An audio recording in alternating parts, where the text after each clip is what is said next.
It's the biggest party of the summer! Yeah! Got some barbecue going, maybe get some chips. Oh wait. Not that party? What party are we talking about? Oh, SummerSlam! Yeah! SummerSlam, that biggest party of the summer. I thought we were going to a beach. But instead we're going to watch wrestling.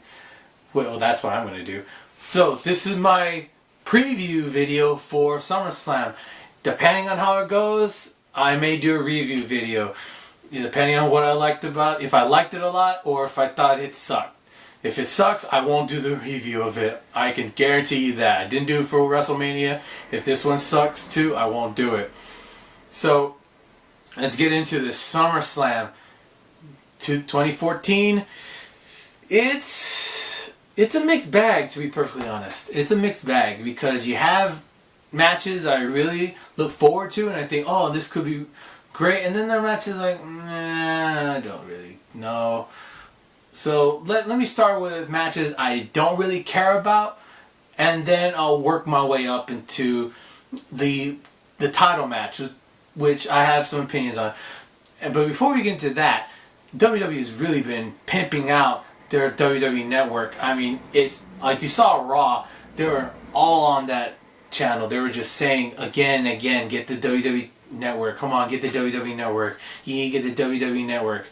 And people, were blasting them for that. They were talking crap. Like, oh, WWE's they're pimping out their network. It was like, oh, how stupid is this? But you know what? You know why they're doing this?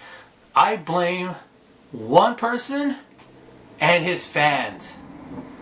And that is Daniel Bryan and his little IWC clique. Why? Because you, the IWC people, if you're not an IWC, I don't blame you. You, the IWC community, constantly said to give Daniel Bryan the chance to be champion. Give Daniel Bryan the championship. He can draw money. He can give you great ratings. He can give you lots of money. He draws big time. He's a big draw. He'll bring you money. And then WWE, to his discredit, listened to the morons in the IWC even after what happened last year at SummerSlam when he was the main event and that whole thing was built around him. And what happened? The buy rates went down from the previous year when Brock Lesnar was the big draw. So, yeah, this year, this is why they're doing it, because they said to you, all right, buy the WWE Network and buy a WrestleMania. Show us that he can draw us money for the company. And guess what? They didn't. Guess what? You didn't. You in the IWC, you did not deliver. You didn't buy the pay-per-view. You didn't buy the WWE Network.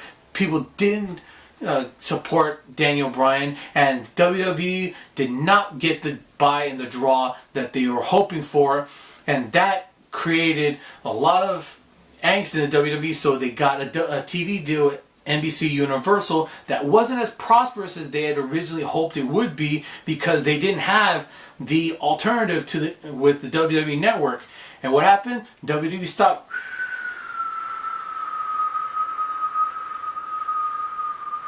Bam! Rock bottom on that one. Why? Because your guy can't draw a dime. And Vince McMahon himself lost what? $250 million? $750 million in personal wealth because of you. Because you showed him that even though you will bitch and complain about Daniel Bryan, when a push comes to shove, you won't support him or anyone because you are disloyal. So, yeah, Daniel Bryan's the reason why now WWE has to pimp out its network. That's why. Because of you. So, now that I've gone on my little rant on why WWE has had to do what it's doing, let's get into the matches. Alright, matches from what I don't really care about all the way up to the title match. Not necessarily the one I'm most interested in, but it's very important and I'm curious about it.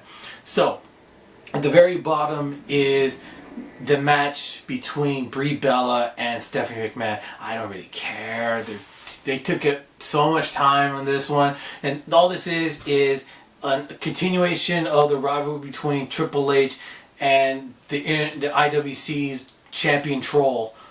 And what happened? Triple H won that one because we got shown that Danny Bryan can't draw a dime, and Triple H was right. So there you go. Now it's continuing with the two wives. The wives are now going to face each other at SummerSlam. I don't care.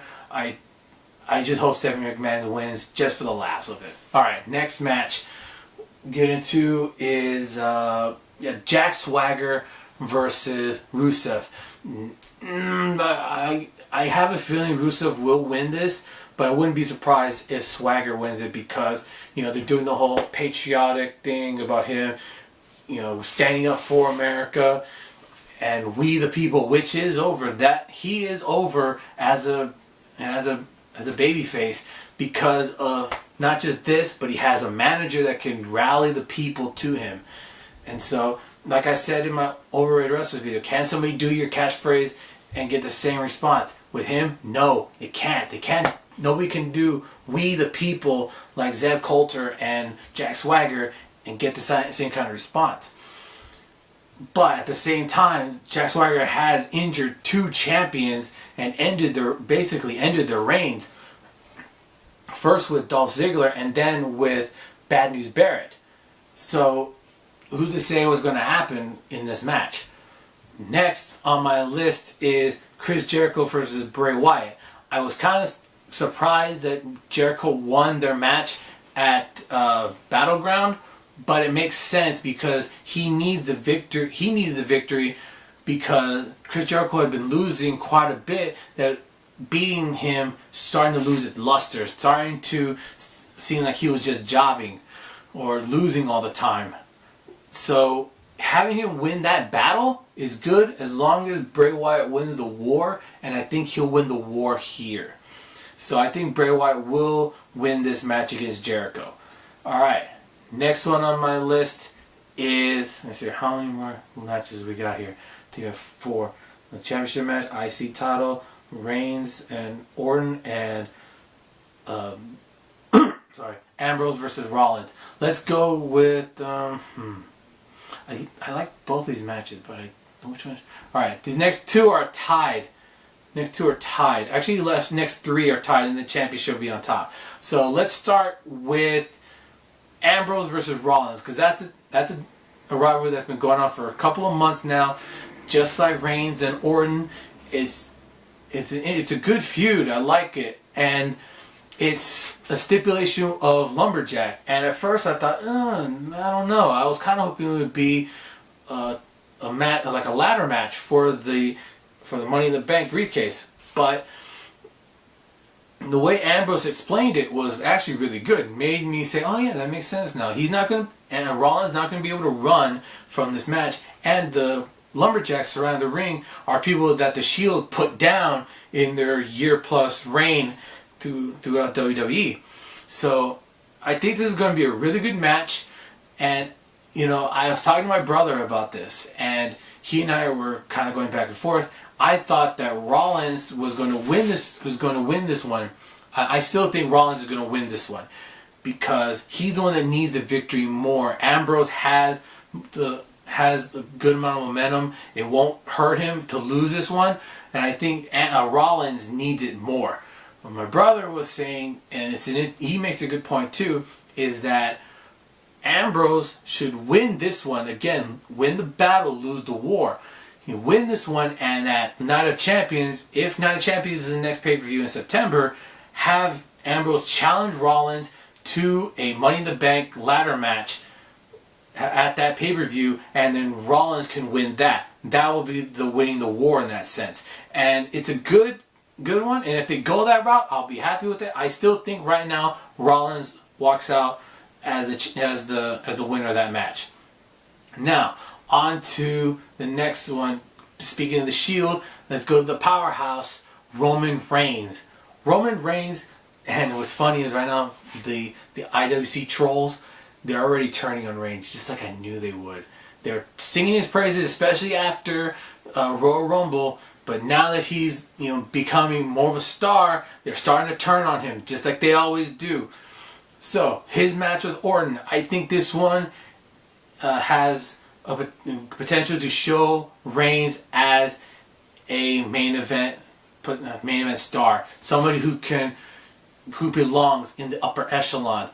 And Orton is the guy who can give the thumbs up or thumbs down on Reigns.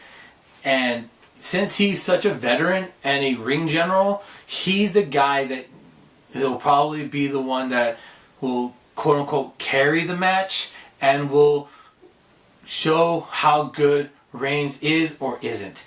And if Reigns can't deliver in this match, his ability to be a main event star will plummet. And I think Orton and Reigns have had good chemistry in their 6-man tag matches. That I think Reigns will rise to the occasion in this one, show he belongs in that main event spot, and will continue his momentum throughout the rest of the year. And I say that Reigns wins this match against Orton. Orton is the established veteran. He doesn't really need this. He's, I think, 11-time champion. 11-time champion or 11 or 12-time champion. And he can take this loss and still be, and won't lose any credibility, won't lose any shine off of his career. And so it'll be good. I think this match will be good, and I think Reigns will be pushed forward and will win this match, and we'll see how good he really is. And I hope Reigns really delivers. I like all 3 members of the Shield. I think Reigns and Orton will be a good match, and Rollins and Ambrose has the potential to be a show stealer, along with the other match I think could be a show stealer and match of the night, the Intercontinental Championship match, where Dolph Ziggler, the show-off, goes up against my man, The Miz, my main man, The Miz, the IC champion, Mr. Hollywood. And I think this match as well has the potential to be a show stealer, because the two of them are good wrestlers. Dolph Ziggler is the better wrestler. He's the better in-ring performer. Miz is definitely better than people give him credit for, and I think he'll show that he belongs as champion in this match, and it'll be really good. And people, the trolls, will probably say, oh, Ziggler just carried him through that match, and Ziggler had to carry him to do all the work in that match. No, Miz, I guarantee that will happen. Yes, Ziggler has the ability to show how good somebody is, even better than they actually are. Look at his matches with Daniel Bryan. He showed Daniel Bryan to be better than he actually is. So I think this match will be really good, and I say Miz retains the Intercontinental Championship, which may or may not, I hope it will set up a unification match between Miz and Sheamus at Night of Champions. Sheamus isn't even on this pay-per-view, surprisingly, so it'd be good to see Miz retain this championship, because he needs to show that the IWC is wrong about him, and also the Intercontinental Championship isn't going to be passed around like a hot potato. So we'll see what happens there. I hope Miz retains, and that's a match I think could be a match of the night candidate. Now on to, oh man, I can't believe I missed this match. Oh man, wow. You know what? This match is in between, right before. In importance, it's right before Rollins and Ambrose. So I forgot this match. Forgive me on this. Divas Championship. AJ Lee versus Paige. I think AJ Lee and Paige, hopefully they're given a lot more time than Brie Bella and Stephanie McMahon, though I have a feeling they won't. And I think that AJ Lee will retain the title against Paige. Hopefully it'll be a really good match. There won't be a botch in the middle of it like it was in the last match at Battleground. But there are a couple of botches in a couple of matches in the last one. It was still a good pay-per-view, but it was, unfortunately, they had quite a few botches. But I think Paige retains the championship. I don't know if they're going to continue this feud or not afterwards, but it'll be nice to see where they go from there. Maybe get Natalya in there. Natalya's another great Divas wrestler, so it'd be good to see her get involved in the championship match. So we'll see. Now on to the main event. John Cena defending the WWE World Heavyweight Championship against Brock Lesnar. Now, this one is intriguing to me because I have no idea where this one can go. Because the WWE is in a very peculiar position, because do they risk putting the title on another part-timer like Brock Lesnar, like they did with The Rock? Or do you have Brock Lesnar lose his first match after doing the unthinkable at WrestleMania? So, I don't know. I honestly don't know. I mean, my brother and I have been going back and forth on this, and we're saying, like, is there a way, like, maybe Cena gets disqualified, maybe somebody, or maybe Brock Lesnar goes so far in beating Cena that the ref calls for the bell because Brock Lesnar wouldn't break. I don't know. I don't know what they're going to do. And I think that makes it good. It's weird. I mean, the fact that I have no clue what's going to happen is actually good. I recommend seeing just for that. Just the answer to this question. What is the WWE going to do? They're in such an interesting position. So, you know, I know I'm not going to say much about this championship because there isn't really much to say. I don't know what to think. I don't know what the WWE is going to do. And I think that's a good thing. So we'll see who comes out as the WWE World Heavyweight Championship. I don't think Rollins will cash in. I do like my brother's idea about having a Money in the Bank ladder match at Night of Champions. Who knows what's going to happen? Who knows? But just the fact that they're giving us that intrigue is a good thing, and I like it. And I'm really looking forward to watching the pay-per-view. So we'll see what happens. Do they go with the part-timer, or do they have Brock Lesnar lose his first match since doing the unthinkable? Let me know what you think. Who's going to win these matches? Who's going to walk out as WWE World Heavyweight Champion? Who's going to walk out as the Intercontinental Champion? Who's going to walk out as the Divas Champion? Let me know in the comments below. Until then, hopefully I'll be able to do a review. Later.